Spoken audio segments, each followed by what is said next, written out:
Hello everyone, I hope that you are fine and healthy and the holy month of Ramadan is going well. Today we are going to discuss the anaerobic respiration or fermentation.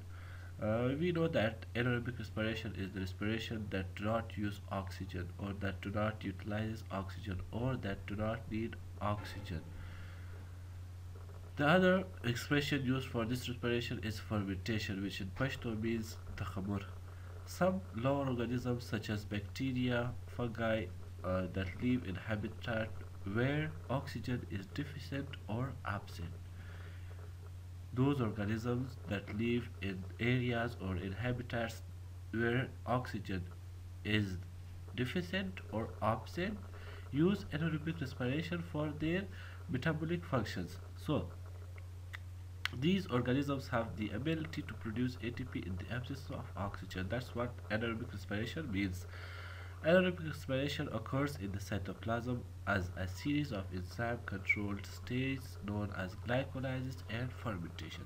In aerobic respiration, we have two stages that's also controlled by enzymes. The one is glycolysis. We know that glycolysis was present in aerobic respiration, also in anaerobic respiration. So the second stage is the fermentation. So we are going to talk about the fermentation. The glycolysis is discussed in the previous videos.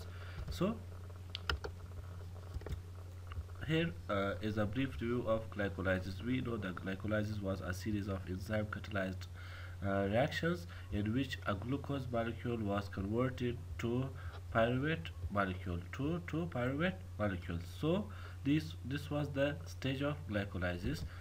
After glycolysis, we have fermentation or post-glycolytic reactions. Post-glycolytic reactions. Pyruvate is the key substance that is obtained from glucose. So this pyruvate can be catabolized either aerobic or anaerobic conditions. It means that pyruvate can be used in both conditions, whether the condition is aerobic or anaerobic. So after glycolysis, the pyruvate have three possible pathways to go.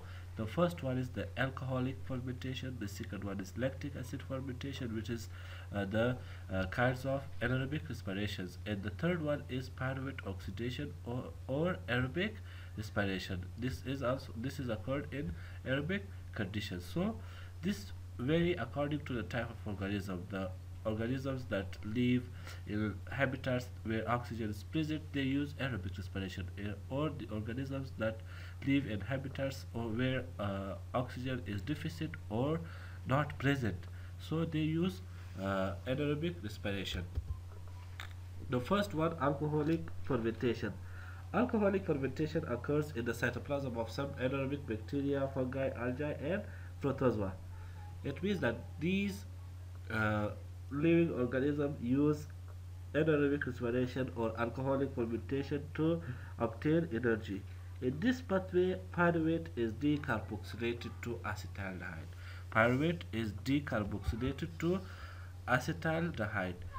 We see that here that pyruvate is decarboxylated to acetaldehyde. After that,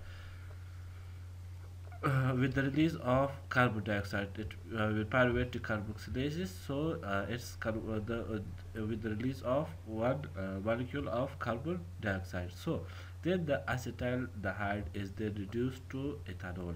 The acetaldehyde is then reduced to ethanol. We see that here is the NADH molecule which was synthesized in the glycolysis. We see here that it comes here and reduces the acetaldehyde. So when acetaldehyde is reduced, we get ethanol, which is a kind of alcohol.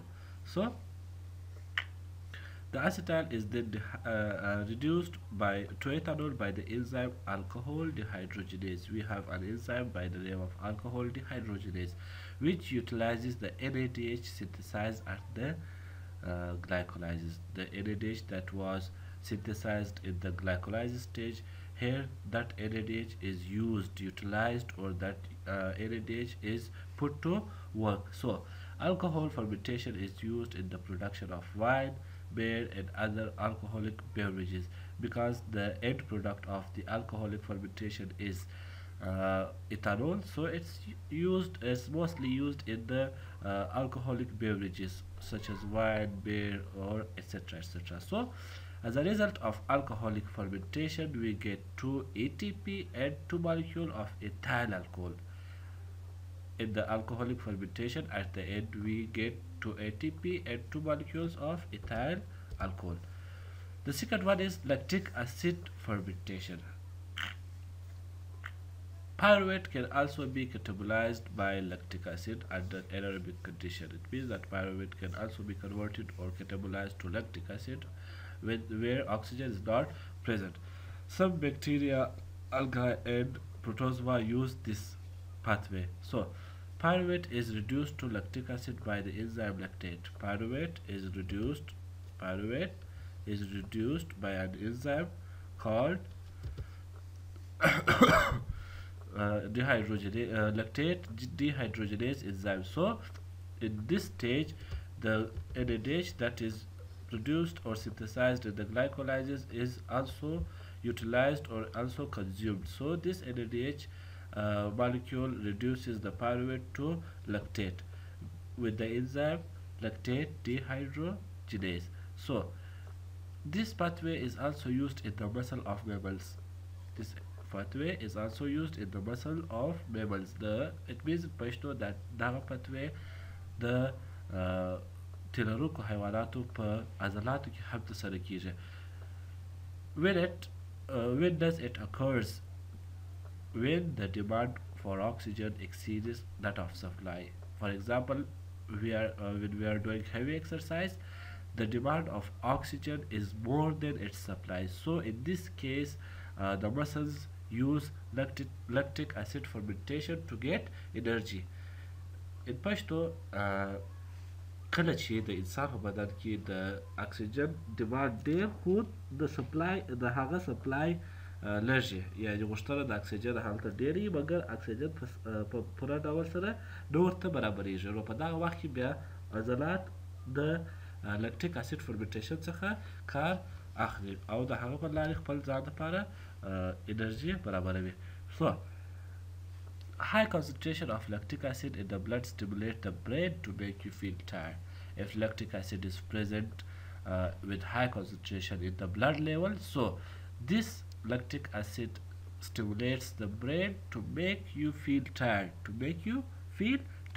which is why eating yogurt made by Lactobacillus vulgaris makes you sleepy.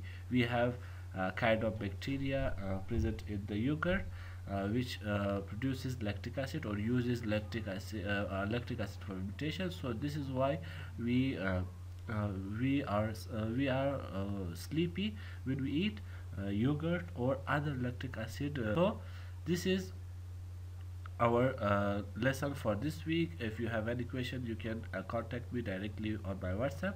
Have a good week. Have a good holy month of Ramadan.